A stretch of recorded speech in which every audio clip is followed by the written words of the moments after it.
Why did Jesus not write a book? Why didn't Jesus even compose a creed, the way he composed the Our Father? Well, let's start from the creed, because there are many ways of answering that question.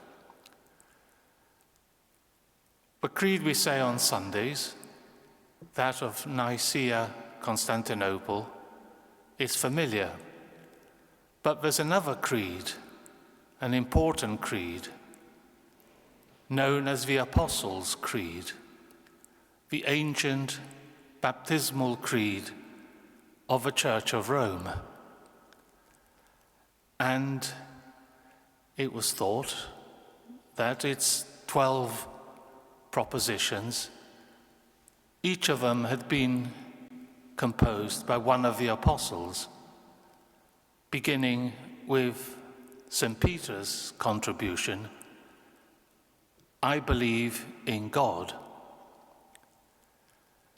This was the ancient faith, the baptismal faith of the Church of Rome, summing up what the apostles had taught, and Peter had brought the common faith to Rome.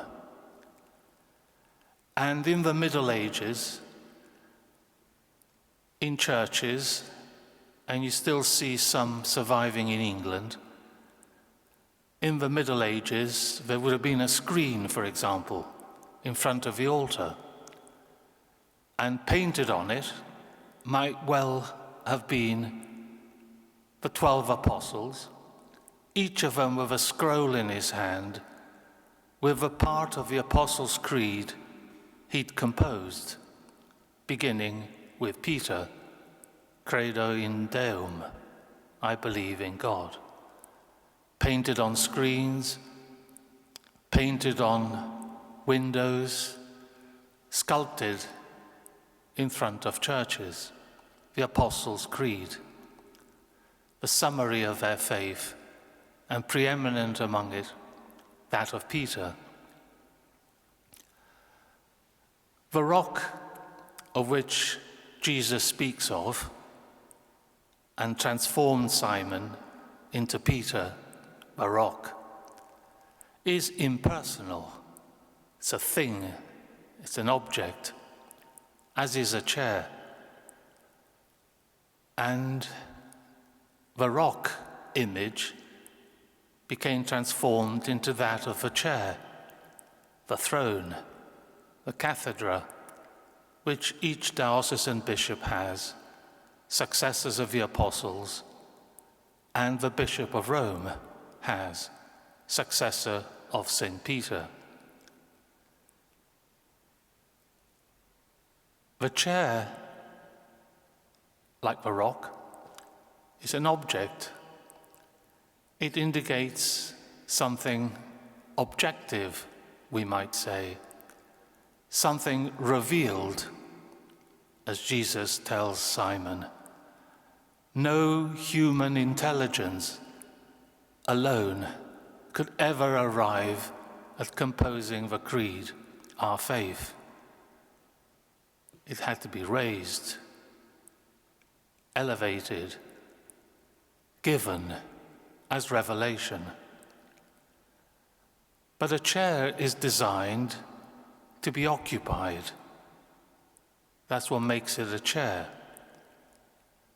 And the subject who occupies the chair has his faith, his belief, his witness of what that faith is. Sitting on the chair, the throne, the cathedra, as each bishop in his diocese does, and today we celebrate the Bishop of Rome, the Roman Pontiff, the successor of Peter.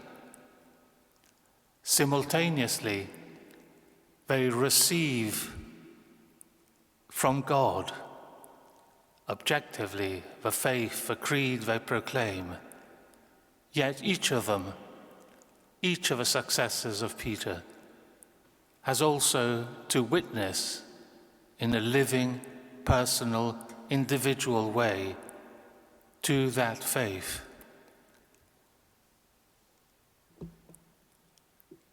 Perhaps in a university city, it may not seem so odd to celebrate a chair. Universities have chairs in all kinds of subjects. A teaching chair.